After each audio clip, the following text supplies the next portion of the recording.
Hello, everyone, and welcome to the Torch Snuffers podcast. I'm your host, Colin Connors. With me, as always, is the always beautiful Stephen Lehman. Yo. This is Anderson. Hello. And yes, I did almost forget your last name. We've only been podcasting together for like a year and a half now. And the super insightful Alex Cash. Hey. And joining me tonight is the wonderful Survivor superfan, Big Mike Allbright. Woo! Greetings and salutations, Internet. Yes, wonderful internet besides Reddit. Reddit is not wonderful. Reddit hates me. I think I might tell that story tonight because I hinted at in the first episode I was going to talk about how Reddit hates me and how Beatus. So that's going to be my rant, is about how Reddit is mad at me. Anyways, we had a lot of crazy stuff happen in Survivor Second Chances tonight. The second episode, Shireen was sent home. Who would have ever figured that out? So let's just jump right into it. Okay, Steven. So, yes. Right off the bat, we are kind of given this Varner confessional thing where Varner is saying, I only flipped on old schoolers to show old school people how to actually play. Do you actually believe that? Is there merit to that? Because to me that seemed a little, I don't know, fishy. What do you think? I mean, to the degree that he probably I think he did to a degree want to give them a kick in the pants. I don't necessarily think that was his entire reasoning, but I definitely can see why he said that. Okay. That being said, I'm glad it did give the old scores a kick in the pants. Okay. And then I'm going to go to Elise real quick. I just wanted to say that I think he knew that Vetus was the threat who probably wouldn't have been working that closely with him, and so it makes sense to take out Vetus and then work with the people who he actually likes, than the rest of the old schoolers, and take out the Shireens and Spencers of the world. And Alex, I'm going to jump to you real quick. Don't you think that's really risky, though, just to hope that Terry comes back? I didn't actually think Terry would come back.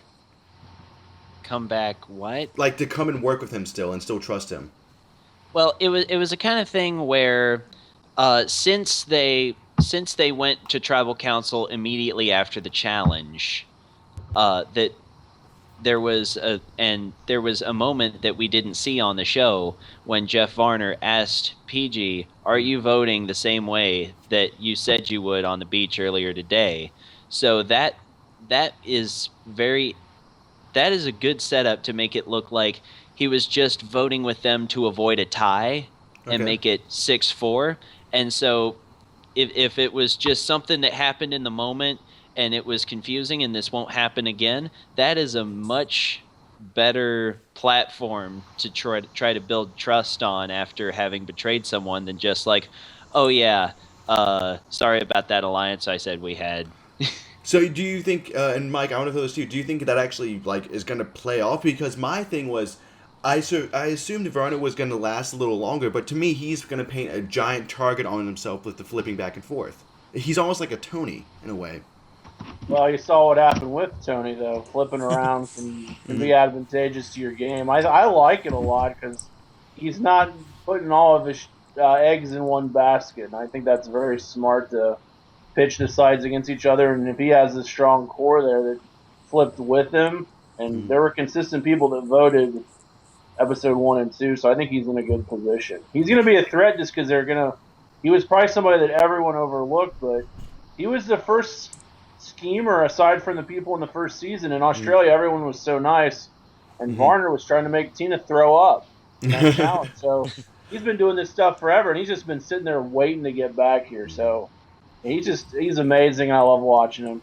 And I think we all kind of love watching him because he's a schemer, but he's a schemer in a very kind of fun, lighthearted way, which obviously we're going to talk about this later when we get to the whole interpersonal relationships of Survivor. That's just something that you kind of need. I want to go ahead and talk about Bayon because not that much happened over there, but we did see a little bit. I wanted to point out how when they take certain time to highlight stuff that seems frivolous, normally that's foreshadowing something greater. And in this instance, we got to see Joe with his building the hammock. Now, Mike, why do you think they're showing all these confessionals showing how great Joe is? Is it just to set him up like to fall down, or what do you think their end game is with this?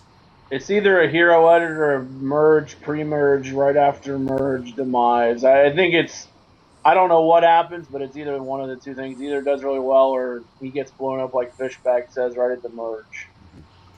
And that's true, we did have Fishback saying it. Do you think maybe, and anyone, I was kind of in your opinion, that Joe might actually, Elise, Joe might actually, like, win or go extremely much farther than we all expect? Elise, go ahead. I don't know.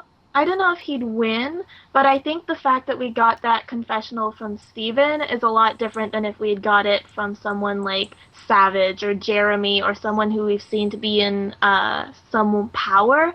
Steven saying it, I mean, we'll see what will happen next week, but Steven saying it when he always been given as like the dodo music, the dumb edit, it doesn't have quite as much impact. So I could see Joe going a fair bit. I don't know if he'd win, but Well, I don't think he's as doomed as we might think. and that's what I was gonna say. Like in a season full of schemers, in a season full of super fans and second chances, it almost seems as if this is the kind of season where someone like Joe could win because they would be like, okay, we're gonna vote you out at merge. Oh, never mind, at merge we have to take out PG because PG's scheming. Like maybe he can hide in plain sight, or am I just making fan fiction, Steven? What do you think? It's hard for me with Joe because I really like Joe. I think his edit is really exhausting.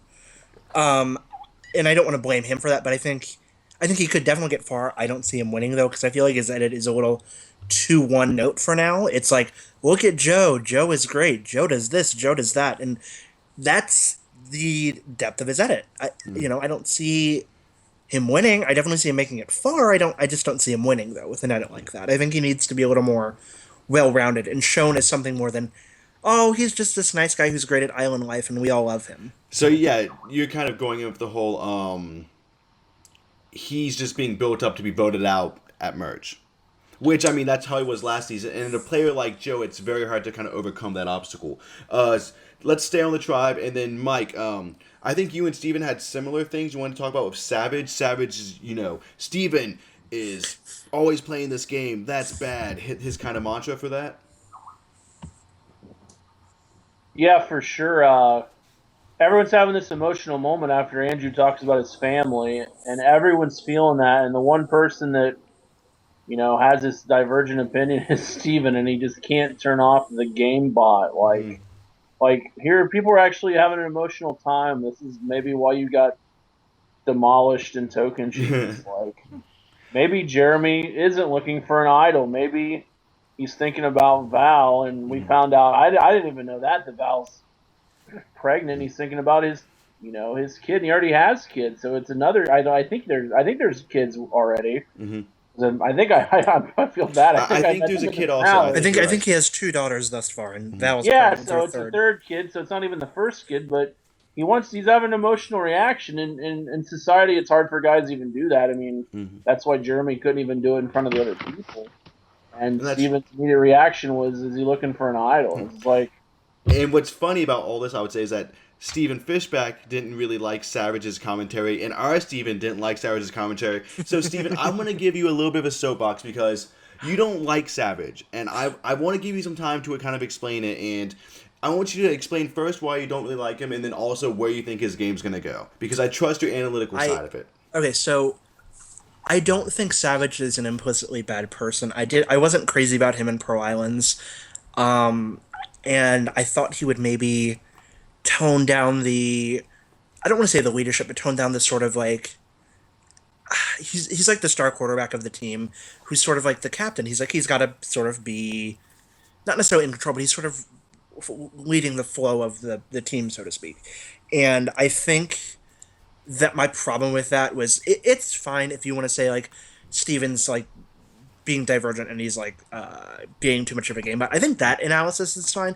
I think for me what went too far when he said he's not a person who belongs here because he has no morals, no dignity, no courage. Okay. And it just really, really threw me back into Pearl Islands with what he was like commenting on with Ryan Shoulders and Lillian Morris and stuff like, these are cowards who don't deserve to be here. And I'm like, but I guess my counter to that would be, can that be seen as good gameplay in terms of Savage to be like an us versus them? Because I mean that's the kind of stuff Rob does. Boss Rob did. I think it certainly can be. I think you have to analyze though what your cast is like. I think, and it isn't like Pearl Islands. It didn't work obviously because you had people like Will come back who, it's Will. God bless her. But, and I think with a season like this season, you got to analyze your cast. I think short term his us versus them mentality might work. I think long term it bites him in the ass. Okay, fair. Does anyone else want to jump in on the Savage Band? Elise? I just want to say I think it'll work on the tribe that he's on now. I think he's in a good position and it's fine to do that. But I feel like once there's a swap or a switch up or I meet some of the players on Takeo, I think that's where it could blow up in his face So you if he's think doing as us early as versus them next episode it mentality. could be blowing up in his face? I don't know if his edit has shown that it'd blow up next episode, but I could see it being more of a problem doing an us versus them mentality. And then Cash, you want to jump in real quick with a quick thought? Yeah, because the vibe on Bayon reminds me of another season. In fact, the only other season that had a pink buff, which is Marquesas. They are the love tribe. They are Rotu. They are workhorses, and like the vibe I'm getting from Jeff's interviews and stuff is that because he mentioned that Bayon isn't even looking for idle clues. They're not even looking for the most part. They don't care. And so it's a kind of thing where that creates a happy family, but there are other people who would think the same way that Steven does. One of them, in fact, just got voted out. But, I mean, there will always be more. There are always people waiting to eventually get nasty in a season like this. And Mike, what are your thoughts on Steven Fishback and kind of Cass? We only saw a little bit of them this episode, but they're on the outs now. Do you think that translates to them being on the outs later in the game, or is this just a, day 5 type of, being out thing? Well, they both went far before, but I think Cass has the most area for growth. She's the one more cognizant and trying to make changes. Someone joked that they saw her heart grow 3 sizes like the Grinch previous on Survivor. So I saw that, and I think there's some legitimate, not just chaos Cash. She wants to make connections and wants to bond with people. And Steven, I also think wants to, but I don't think he can do what Cass can do. He's 5 years removed from this game, and it shows every second, even though he's right with Rob all the time with what Rob's doing over there with the know-it-alls. It's great to know it all, but then to exhibit that in the game, it's really hard to do. And I think that's a very good point, is that, us talking about it doesn't necessarily mean we're going to be good players. And it's just watching Steven playing right now, I think people are trying to defend it and go, well, this is where he was like in Tokenscenes. But I feel like in Tokenscenes, he did have better relationships with everyone. I feel like, and at least what we're seeing is that it's very kind of piss-poor relationships. Elise, you wanted to say something? I think in Tokenscenes, something that helped him a lot was his relationship with Taj, and he was kind of in the middle between Taj and JT, and that's where he did well, was because no one saw him as a threat. They just saw him as being, a nice guy who they could work with, but he's not making those connections at all this season so far. Maybe he'd be more in a like-minded company on Takeo with some of those people, like the Kelly Wentworth of the world. He'd maybe fit in more there, but with this, like Cash said, the love tribe, it's not gonna fly at all. That's true. And I mean, in Survivor is so much like the hand you get dealt. I do want to make a quick little aside, because this is something I haven't seen brought up, but it's something that's kind of confused me a little bit. Tasha appears to be wearing green, yet she's on the pink tribe. Has anyone else noticed this? And was there anyone on the... Alex, real quick, you were the first one to raise your hand. Because the thing is that they were asked to wear the same thing that they wore to their original season. Okay, and there you go. That for makes sense. more recent seasons, that includes them being color-coded for the wrong tribe. Yeah, that makes sense. And then someone else wanted to say something, or was that just all correction, Stephen? I was just gonna say, and Wigglesworth is wearing like a reddish pink. That's what I was thinking. I'm like, maybe they intend to swap them, but the wearing what they were supposed to wear, that ends that little, because that just keeps taking my attention away. And also, that's the kind of thing that's covered by the website Inside Survivor. Big Mike, I don't know if you're a fan of it. I personally am. I love their new segment called What We Didn't See, where they basically throw out a bunch of stuff that we didn't see during the episode. Like, for instance, they covered that PG and Monica both smuggled items into camp to help their camp life be easier. But then they both said it out loud really early on in front of the cameras that they smuggled items and they got taken away, so that was pretty dumb. But I will also say, I don't trust any source right now for power rankings due to the fact that this is a returning player seasons, and a lot of people who are doing power rankings, like Max Dawson and even the people on Inside Survivor, they know what's going to happen, and I feel like even if they try to, they can't keep their own ego out of it. And Big Mike, do you have any other good resources, or how do you feel about power rankings and stuff like that right now? It's really hard, yeah. I mean, I was in Florida with some of these people right after the season, and I intentionally didn't try, and they were really good around me. But one of my friends was spoiled about the second boot from another charity event right before the celebration event, and they Mm. knew because it was somebody that had a real animosity with Shireen, if you can imagine from for last season, Oh a guy no. that one of the best challenge competitors ever, and he basically let it out what happened. So there's a lot of heat there. I'm worried. I'm asking some people from the Dirty 30 on our show, and we're gonna be Mm. real cagey because we don't like spoilers. But there's animosity. These people battled it out in other seasons, so they're gonna be happy and sad when their friends do well and their enemies, get destroyed. And it just stinks though, because it is really hard to not come across spoilers. And for instance, something I've said before, I do know two of the spoilers of the boot. One of which was that Beatus left, and the other one, I'm gonna admit when the time comes. But it's just, I learned that just from being alive.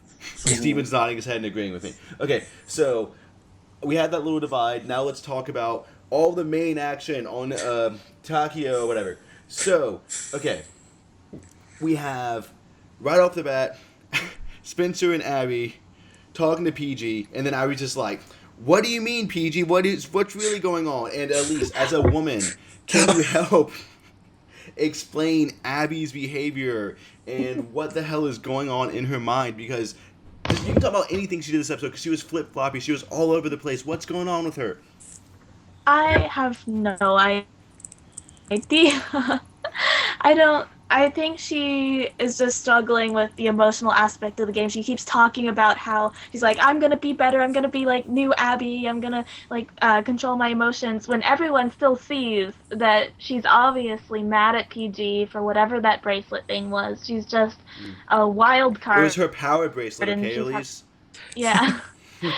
I think she's just having a hard time just keeping it all in, and sometimes she explodes, but not as often as Philippines, so good for her. To her That is true. credit. She's doing slightly better than Philippines, but it's just, in a way, it's almost frustrating. I mean, it's entertaining, but it's kind of frustrating to watch in a way. Just someone walk into the same, puddle, so to say, over and over and over again. And it makes me wonder, does Abby even really have a spot out here compared to the other people? And that's kind of, I guess, Mike, did you want to chime in on that, or? Well, it was fun watching Jeff push her buttons, and she's like, "Yeah, I really want to go bother these people right now." And Jeff's like, "Well, why don't you go do it? I like when you Yeah. do that." And it was just like, and she's so nice and friendly in person. It's just, I guess, the lack of food and environment. It just makes her crazy. Like, I can't even describe how super sweet she is in person, but my goodness, it's just insane. When she's on cameras are on her, she goes nuts. Well, that makes And me how love many her of even these more. second chances have you actually met in person? All of them. And the All of only them? one I hadn't met was Savage, and we briefly met at the finale. So Okay. that was Well, the crazy part when they were all walking out, and I was, right in the 10 rows back, and people were looking and waving at the crowd, but everyone gave me eye contact, and it was cool. I got all the waves and stuff. It was fun. Well, that's good. And if you have any other little anecdotes about the players as we bring them up, feel free to share them. That's why we have you on. You're such a wealth of Survivor information. You make Steven look like he doesn't know anything. So that's pretty impressive. Okay, so I'm sorry, just the Abby stuff just really tickles me. I do want to jump to the immunity challenge. Probst made a comment at the beginning of the season that the immunity challenges would all be references to other challenges they played. And Big Mike, maybe you know this. Wasn't this challenge only played in Samoa, and didn't Monica win it? I think so. Challenges aren't my area of expertise, but I think that's correct. Okay, so that kind of just on a small note, that did kind of make me a little mad because we got to see Quest for Fire in the first episode, and then they followed up with some challenge that Russell's tribe lost, blah blah blah blah. And it is interesting to note. I don't know how many of y'all saw it on EW. They did do a thing where they actually showed where they hid the hidden immunity idol, but obviously it didn't come into play because no one on Bion's looking for it. I guess the meat of this episode, and Alex, we haven't talked in a while, was Abby and PG's fight and the ramifications of that, in that Abby felt super isolated and that Shireen didn't come to her defense. And in the end, we can argue that that's what led to Shireen's ouster. So, Alex, why do you think Shireen didn't think it was necessary to come to PG's defense, especially when last season we saw Shireen mess up or feel on the outs because no one would come to her defense? How do you think she could make a mistake that big? I don't know if it was necessarily something that she was thinking through, because it's difficult to to sort of remove yourself from a situation, especially when you're when you're playing when you're out there and sleep deprived and food deprived and all that, and just remove yourself and see it from their perspective and see it from a third person perspective as to how this would come across. Because I mean, typically, and Jeff Varner knows this, if two people get into a fight, walking away while they self-destruct is a lot of times a good move. But it was not in this case because of contextual factors that she failed to take into account. Okay. And then Elise, so do you think like tomorrow Shireen's going to be on Twitter and whatever being like, "Oh, I should have defended Abby," or what? I'm not really sure. I think she's definitely well, from her exit video, she definitely regretted not doing that, but there must have been other factors in play. I don't think it seemed like she underestimated Varner. She didn't think that Kelly and PG would flip so quickly. So there are other factors in play. It wasn't just because people felt really bad for Abby. It's just Abby seemed that to be was like the story we were given, though. Yeah. Well, and I guess part of that plays to the whole idea that Shireen and Spencer, because if you remember way back in Worlds Apart, not way back, but Shireen and Max, when they got broken up, it was because they were so obviously a pair and they were so obviously trying to control things. So, Mike, do you think that it was that obvious again with Shireen and Spencer, obviously a pair, obviously controlling things, and they thought we gotta get rid of one of them, we might as well get rid of the person who's not good in challenges? I think it was very similar, and Varner was very aware of what had happened last season. And they may have been aware from Sequester, because I remember on the Monday before the finale, I saw Spencer in the hotel lobby of where the cast was, and I was like, that's weird. I thought they were supposed to be across town. And I went to wave at him because I know Spencer, and I didn't see who he was with, but he was with Shireen. And I was like, oh, shit, they probably are pregame and they don't want some fans to be, like, waving at him. So I felt crappy. And then Shireen was really rude to me and the other fans. I don't know if she felt we were, like, blowing up her game. And all I was doing was waving at my buddy Spencer. And they were, that was probably going on at the hotel in secret across town. But I got to see it in action in May, and I knew they were going to be together from the beginning. So, Mike, what you're saying is it's your fault, this alliance. Yeah, it's all my fault Shireen got the boot. Well, I guess, this goes to the whole adage that pre-gaming clearly doesn't work and people should, not really do it. I guess another thing that surprised me about the whole Shireen Spencer thing was, and at least I want to bring you in on this, is just how bad their pitch was to Wu. Like, they were talking to Wu like he was a third grade. And the fact that Wu saw right through it, that is embarrassing, Shireen and Spencer. You're supposed to be super fans. Well, I think because if you look at Wu's reaction, he's just like, I'm trying to, like, be friends, and, like, I expected Spencer to come to me because we were on the same season, but they just did such a bad job at not talking. They did such a bad job at talking to the members of the minority last vote. They're like, yeah, we saw Shireen be like, just lock it down, we got this is it. And it's the same thing Shireen did last season with Max, where they were just so focused on themselves and how amazing that they were, that they forgot to build this relationship. Like, would have been so easy last episode if Spencer had been like, hey, Wu, we were on the same season, at least talk to him. But it seems like they just ignored it, and that's what bit them, because even Wu saw how fake it was that they were coming to him now just for his vote. And what happened to Spencer saying in the premiere episode, I'm going to have more one-on-one conversations in the first 3 days than I did at all. And then somehow not have a one-on-one conversation on someone, not only that you played with, but they were on that beach together for a damn long time. Alex, did you want to jump in on that? I think Steven did, actually. Alex, do you? Well, No, okay. I will offer my opinion. That Okay. was not necessarily a hand raise, but I'll go for it. It's very hard. I have you guys on Tiny in Skype so that I can look at the recorder also. All right. So, yeah, basically, I think all that does is illustrate that, and I think this is something that this was Prope's money quote at the end of Tribal Council, and it's something that's going to continue to come up, and this was the clearest illustration of it yet. Talking about change and actually doing it are two very different things. And we're actually going to have a little thing towards the end where we bring that up about players changing. And then, Steven, you wanted to hop in on something?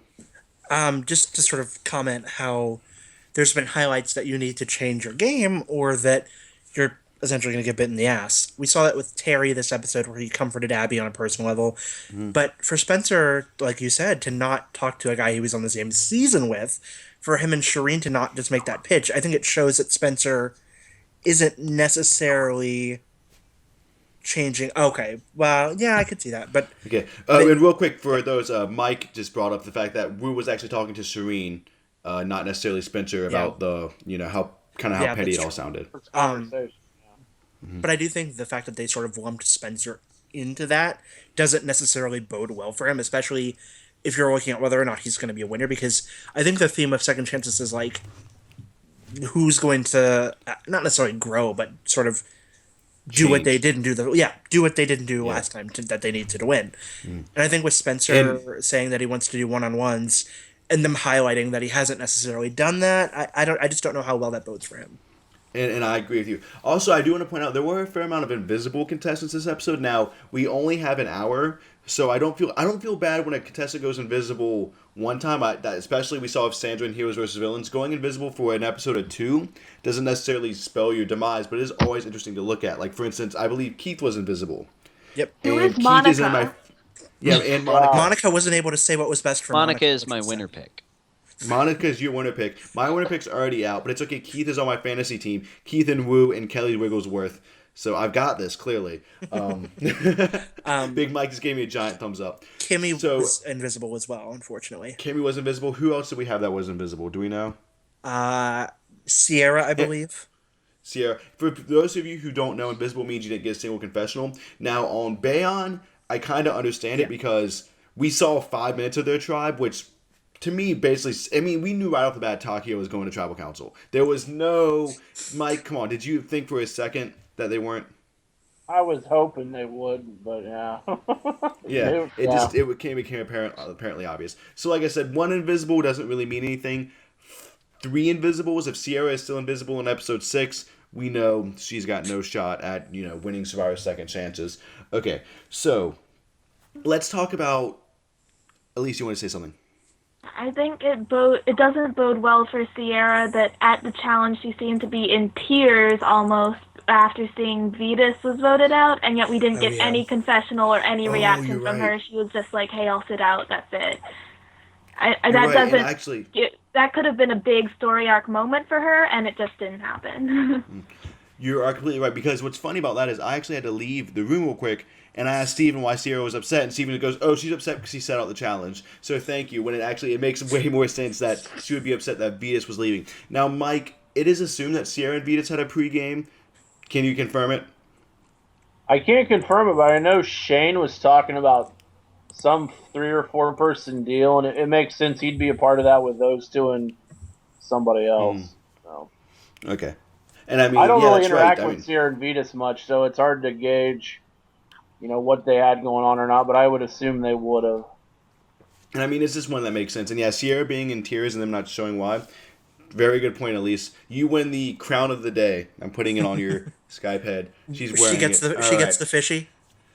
We don't give out fishies. We give out crowns. Actually, we give out pizza. So you get the pizza slice for the day. Okay. So, Shireen's social game was completely awful, and so was Spencer. But I will say this: Spencer, well, at least what we saw, did a great job of fighting for himself at Tribal Council, and he did this before, way back into our Kagion episode 4 when it was between him and Jatia. So, let's just Steven, what are your thoughts on this? Like, I just want to give him a round of applause, really. No, I think this means he could actually go much further in this game. Like I said, I'm not a crazy Spencer fan. I don't think he's a bad guy. He's just not my cup of tea necessarily. I do think he did a good job at Tribal of selling his case. That being said, when your foes are Jatia and Shireen respectively, I don't necessarily know if it's as tough of a selling point as it was if, say, it was between him and Tasha in Kagiyan or him and I don't know, Like Terry Runner. Dietz. Yeah. Yeah, So that's a very. I good do give him point. props, but I also think it's like beating a third grader in a game of kickball. It's And, good for and you, but sometimes it's not they're like tricky. super impressive. Sometimes those third graders have good moves. Okay, true. so They do the work big hard and play hard. overarching, the big overarching theme of this episode and second chances in general is who can play differently, and that got me thinking of which players out there are actually playing differently that we've seen, and only one and a half kind of comes to my mind, and I want to hear everyone's opinions on this. And if I leave out, if you think you have a player, let me know. I think Kelly Wentworth is playing differently, and I think Varner is playing differently to the extent that he's just being more aggressive. But I say half for Varner because he was already kind of aggressive in his first season. Okay, Steven, jump in. Cassandra McQuillan. I don't think we've seen enough of her. She had that specific confessional tonight during the Andrew segment, saying how in Kakiyan she didn't play with people and she didn't make connections with them. She said she thought it was going to be like an island poker trip. Like, people were going to go out, play poker, play the game, go back home. It was all going to be fun. But she said she realized she needed to make connections this time, and that's what she was going to do. And, Okay, like, and then I was like, Alex. yes. I kind of buy that, Alex. Yeah, I think, like, on the one hand, I would love to believe it about her. On the other hand, you know, it's the difference between talking the talk and walking the walk. Mm-hmm. And we've seen Wentworth talk the talk, walk the walk, and Varner kind of do it. Now, Mike, you wanted to add something? Well, I think I liked Cass's reaction, but I think it was reactive, and I think Varner and Wentworth have been proactive. They've sought things out. I think she saw Savage crying and everyone else crying, and she's like, wow, I need to do that to be well because Savage is going to do well. I applaud her for the human emotional reaction, but I think it was reactive where Varner is seeking out people. Wentworth looking for idols, finding idols at challenges, changing her game and talking about it. Exactly. Now, Elise, you want to jump in there? Oh, I completely agree that Varner and Wentworth are the standouts when it comes to changing their game. But I think Cass, as well as Tasha, we saw in episode 1 her confessional about how she's going to be more sneaky, whereas Cass is going to make more relationships. Those are both things that say that they're thinking about changing. We just haven't seen enough of Beyond to know if that's necessarily true yet. Maybe they'll become more apparent in the coming episodes. And that's true. Okay, so normally at this stage in the show, we like to say, what's going to happen next week? Here's my thing about what's happening next week. It's becoming 3 tribes. We have no idea how they're going to be divided. Can anyone say anything logical about who's going to get voted out? Real quick, because I don't think it can, because I think anyone could go at any point. Steven, you have like 7 seconds. All I'm going to say is with regards to splitting, I think it's going to be the colored eggs that they've done recently. Hey, pick an egg, smash it on you. Color is your tribe. Okay, and then Alex?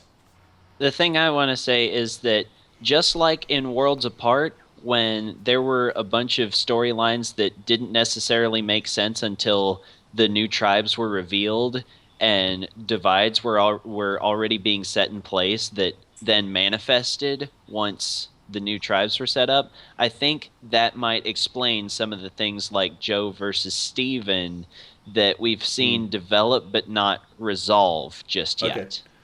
And that's very fair. Also, this episode did not have a reward challenge. My personal opinion, you don't need a reward challenge every episode. They take up a lot of time. Have one every 2 or 3 episodes. Anyone disagree? Feel free to.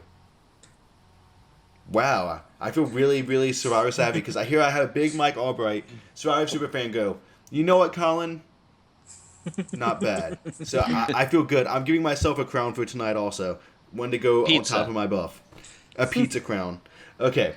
So, before we wrap things up, does anyone have any soapbox you want to stand on for like last comments? Anything you just have to get out that we haven't had a chance to cover?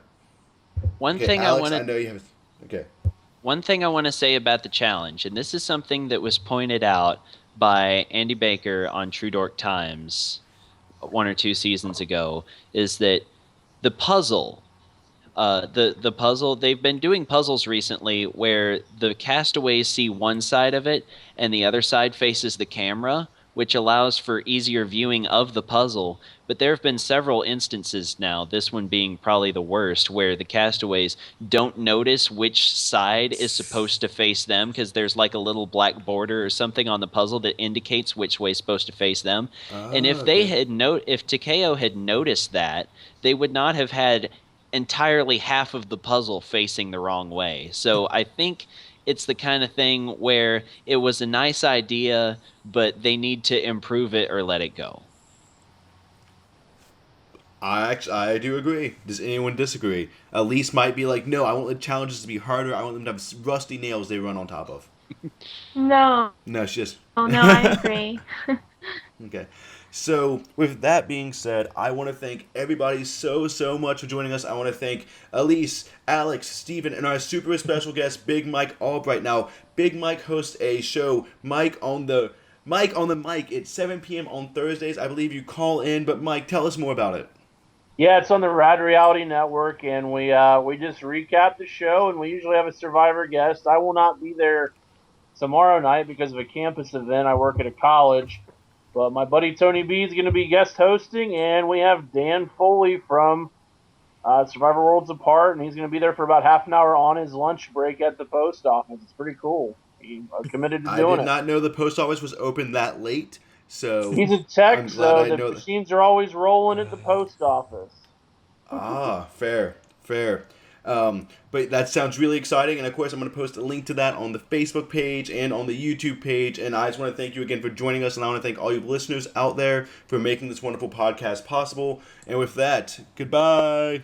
Bye. Hey. Bye. Bye.